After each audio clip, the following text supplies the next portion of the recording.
Good morning, guys. This is the video that a lot of you have been asking for. I haven't done a private lesson in almost a year just because my schedule has been way too darn busy. But I'm out here in North Dakota. I'm working with the track owner, Eric, his daughter and son, Addison and Thor today.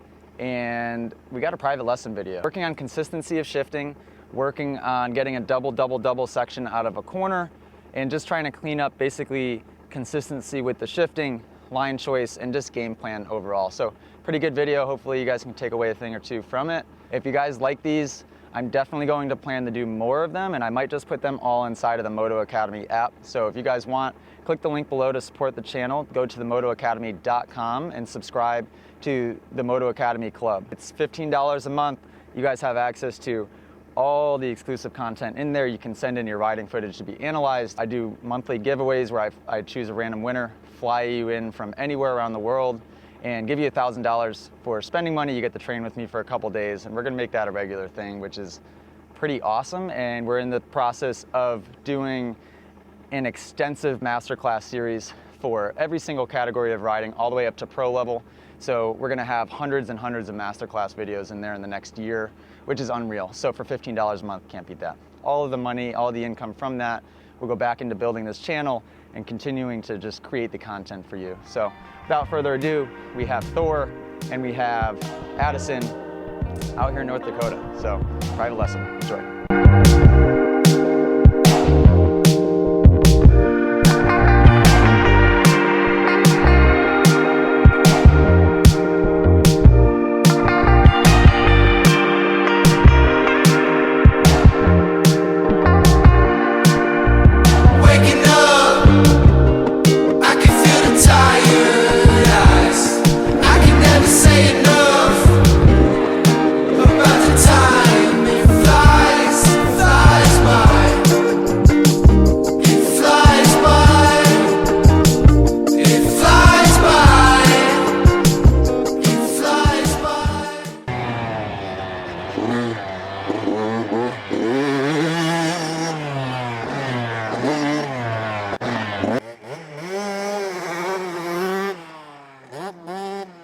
We're gonna get you doing the jumps. Yep. Okay. Did you go double at all yesterday and any of them? In which one? The first one. Okay.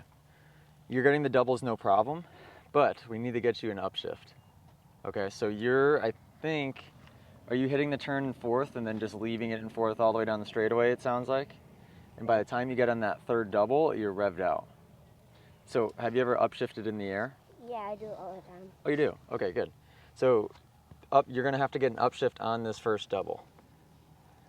And what that's gonna do is it's gonna put the bike in a nice tall gear for the rest of them so that you're just not lugging, but just kind of in the meat of the power, right? Mm-hmm. And the bike's gonna handle a heck of a lot better. For you, whatever gear you're in is one gear too low as well. Yeah. You almost need third gear to come out and to get the run, unless you say, screw the rut for now. Just go to the outside in third, and if you could upshift to fourth before these tire marks, fourth gear is gonna be super smooth going through there. Thor, you're gonna be fourth, upshift fifth, you're gonna be third, upshift fourth before the jump, okay? Maybe do one pass where you figure out, like, okay, I'm in the gear, everything's right, and the next pass, I want you to commit. Remember, your commitment on jumps happens back there. So when you get to these tire marks, you know at this point, okay, I'm just gonna continue my commitment and go for the jump, or I messed the turn up, my shift didn't quite go well, I'm gonna hit the brakes and back out. I don't want you to get here and remember what I said yesterday, get here and just be like, oh, all right, we're just gonna go for it. Because that last second acceleration will send you, it could loop you out, it could send you into an endo. If you commit and get your speed back there, you'll just float over this thing like it's nothing. And then once you do the first one, as long as you pick your chin up and look ahead, you can scout the landing of the second one and then scout out the landing of the third one. It only gets difficult when your vision goes down and then they come at you quick, because then it feels like you're hitting a blind jump all over again. But when you're here, think about it. Look at the vantage point you have on the entire section. So if you have the confidence to be in the air off this first one, spot your landing obviously, but then peek up, you can spot the landing of the second one. And when you're up here, these look a lot more puny than they do when you're at the bottom of the takeoff. So it just makes you feel better about the whole section. In Supercross, that's what I do. When I get up top, or when I'm in the air off the first rhythm, I can spot the whole rest of the rhythm. And it also just looks less intimidating when you're in the air looking down on it.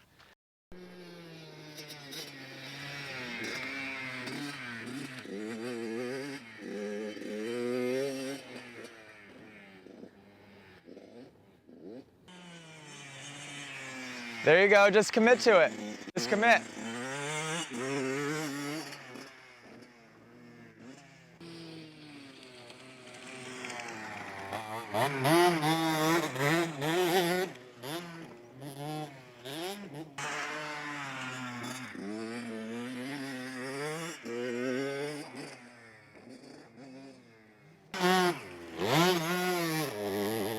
Oh boy. All right, a little bit more. A little more. Come on.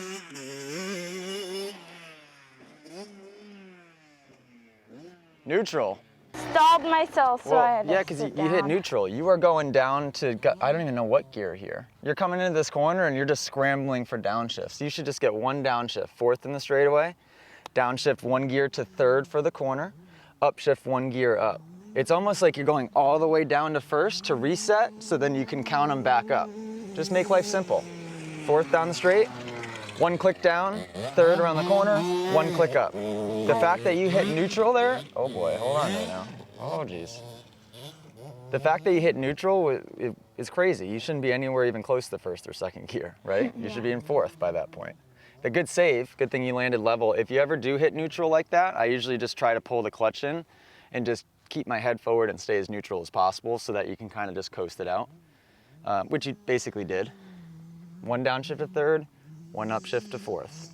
And if you do that with that type of commitment that you just tried to hit that thing in like second or third gear, you'll get right over it, right?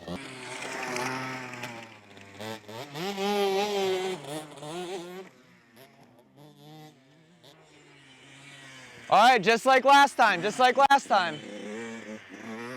There we go. You're going, you can see your line. You're going right into the kicker, and the thing is, you're not hitting the kicker straight either. You're kind of like curving and arcing it as you hit the kicker, which is pretty dangerous. So sometimes it kind of throws you front end high, sometimes it's kicking you sideways, right? Let's let her go one more here. There we go, a little more speed on this first one. Come on. There we go, there we go. Yeah. All right. Do you notice even when you kind of clip it in fourth, it's not that big of a deal? You had one that was super clean. It's just a matter of getting your shifts right. You're taking this inside rut, that's not really a rut. Let's get you in the deep one, this middle line here. So it's deep right from the beginning. You got a little hook in it here, but it should be good. It should have some good hold. And then, I'm gonna have nice muddy shoes for the airport. That's good. You can hit the kicker because you're not gonna have too much of an option, but at least this line will give you the opportunity to hit the line straight. See how this one you're carving all the way off? That's dangerous. This one, you'll be able to get the bike nice and straight and just get those tires flat. So that way when you go up the takeoff, there's no more turning going on. Feet on, feet on, feet on.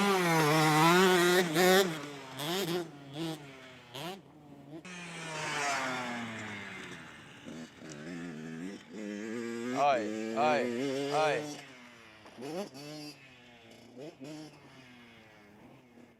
You're making this corner way more confusing than it has to be. No clutch, don't confuse it.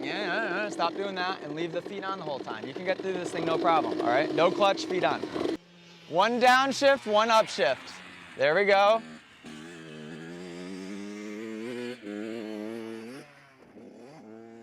Need a little bit more intensity than that coming out of the turn, but it's okay. No clutch, feet on. No clutch, feet on. Nice. One gear too low, but whoa, whoa, whoa.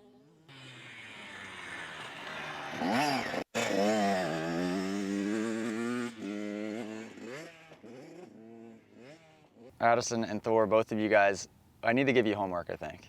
Yeah. We could have your dad hold you accountable.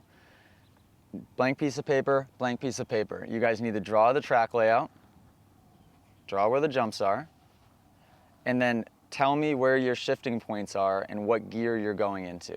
You can draw it around the whole track. That way you have a game plan. Even you, I mean, both of you, I'm listening to the bikes, I can tell. Can't you tell that sometimes you're coming through that corner in a different gear? Yeah. Jot down your game plan, study it a little bit, and then stick to it. That's what you hear pros on the podium say, filling up tires for getting the start, and I hit my marks as I was going around the track. I was hitting my marks. I know they just say that to say it, but what that literally means is that they have a game plan of where their marks are, where their lines are, and where their sitting points are, shifting points, braking points, all of that, and they stick to it to a T. Like when you come down the straightaway, you should be referencing that a Kirby's track marker, you should be referencing like a plant or something that looks familiar where the rut starts, where a certain bump is, and staying on the gas to a certain point, braking at the same point, downshifting at the same point, all of it should be the same. That way when I watch you guys come through, it shouldn't look any different. It should look like a mirror image. When you watch this footage back, you guys look different every time you come through. Sixth, double downshift, single upshift. Okay, so that's 6, 4, 5. You want 5, 3, 4. Is that too confusing? No. Okay. All right, that's 5. Double downshift. 1, 2. Okay, a little late, but you got them. That's 3. Upshift 4. Great. Little clippage, but pretty good. That's 6. 1, 2. All right, that's 4. No, don't go 3.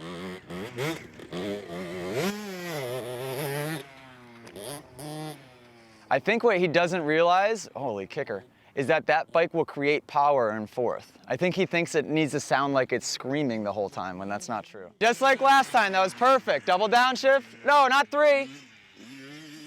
Oh, get 2 upshifts. Oh, no. Oi, oi, oi. She's fired. What was that? I shifted down 3 times. You did, so you should have known that, right? And then that, Yeah. you gotta just focus. That first one was perfect. You went 5, 3, 4, and you got it super clean. Yeah. Next one, I was like, all right, come on, consistency, and you went like this.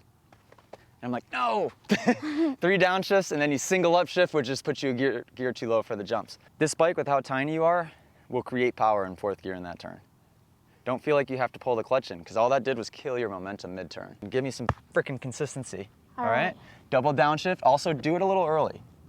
You're not getting it to wait it back here, that's confusing things. Do it at that Kirby's marker. Okay, that way you have a little bit more time to get settled in. So use that Kirby's marker as your reference point. Oh. Double downshift there, single upshift when you come out. A little more oomph when you come out. You're hanging up the rear tire on that first double. You're not gonna overshoot it. So I want full commitment, get both tires over that thing clean, okay? All right. There we go, 1, 2. All right, make it happen.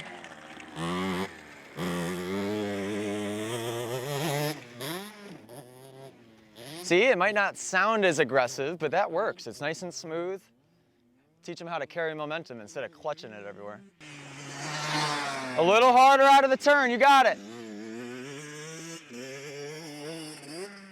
There we go. That's more like it. Leave those feet on, leave the feet on. Come on.